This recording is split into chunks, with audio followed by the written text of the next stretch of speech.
everyone. So this video is going to start off another project, and this one's going to be continuing off in this book, continuing one of the projects listed here in this book.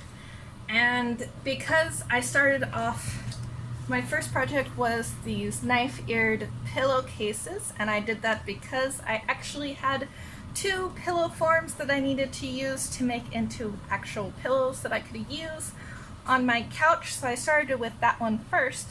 But the actual first project listed here is for a rectangular tablecloth. Now, I don't have a table. I have sort of a kitchen island thingy-mabobber.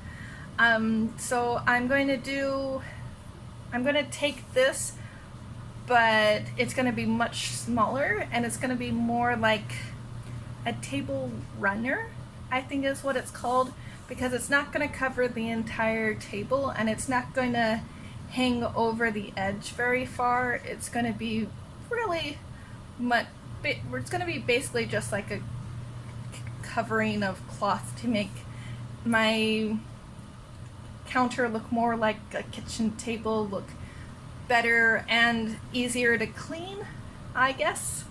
I don't know, but I figured I'd give it a try. So I'm going to follow these instructions, and since it's the first project in the book and looking at this diagram and stuff, it should be quite simple and quite easy, so hopefully I will not make any mistakes whatsoever. And I already have my fabric.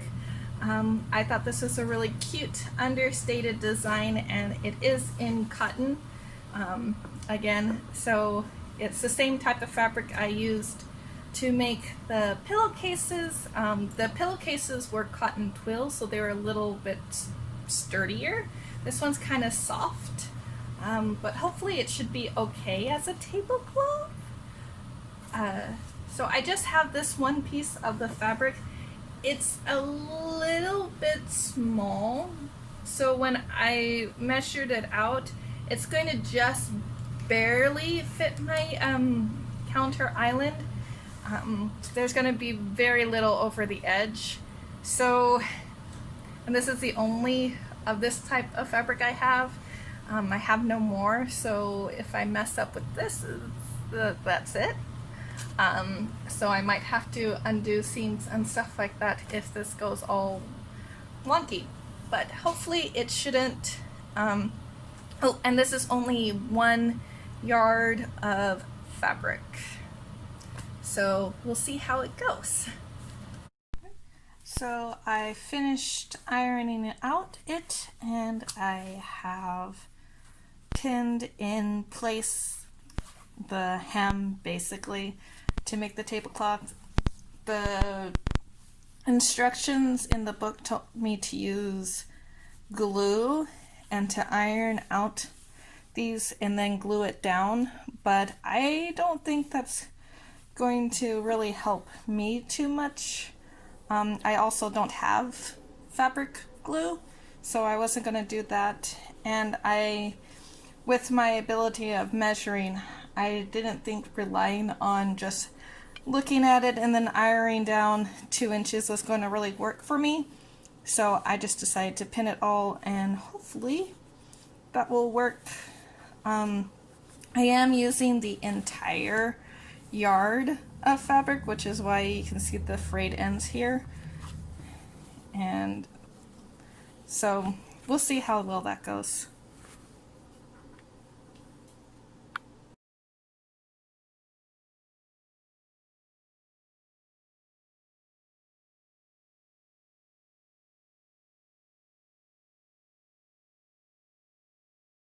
I have finished my table runner, or what I think it's called, a table runner, because it's just going to go along the edge of what I'm using as my table, my kitchen table, not cover the entire thing, especially since I don't actually have a table to use as a tablecloth. But it is the tablecloth project from this book that I used, and it was very simple pattern.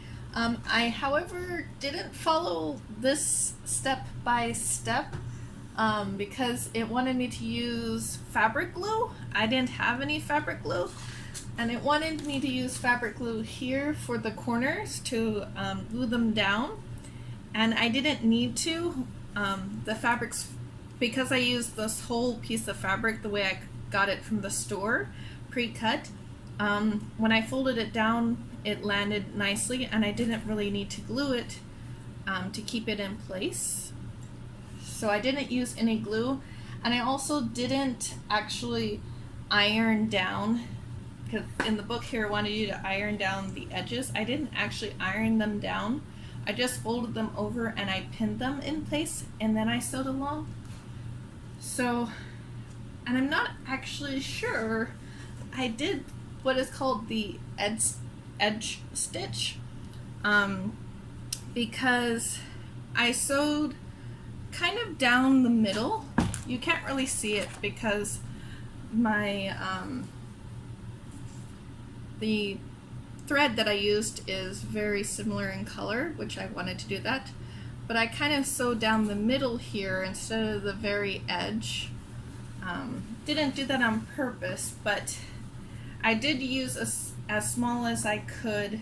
I don't know what it's called, but I used the smallest number for stitching, so I could have really close together stitches. And so I think it will work in the way they wanted the edge stitch to work, and I think they wanted you to stitch along the edge so it won't fray as much. So I might need to come back to this later to work on this, but for now, based on what the project said, I'm finished. I have my table runner, and I have been using it since I finished, so it has a little stain right here, but I haven't washed it yet, and I'm getting ready to wash it, so I will see what it looks like after being washed. If you have any comments or suggestions, or like ways I can make it better, or maybe a little bit more help with understanding what an edge stitch is, and maybe what I can do with the edge to make sure they don't fray, that would be awesome if you could comment those down below. And if you like this, give it a thumbs up, I guess. But anyway, thank you, and I'll see you in the next video. Bye.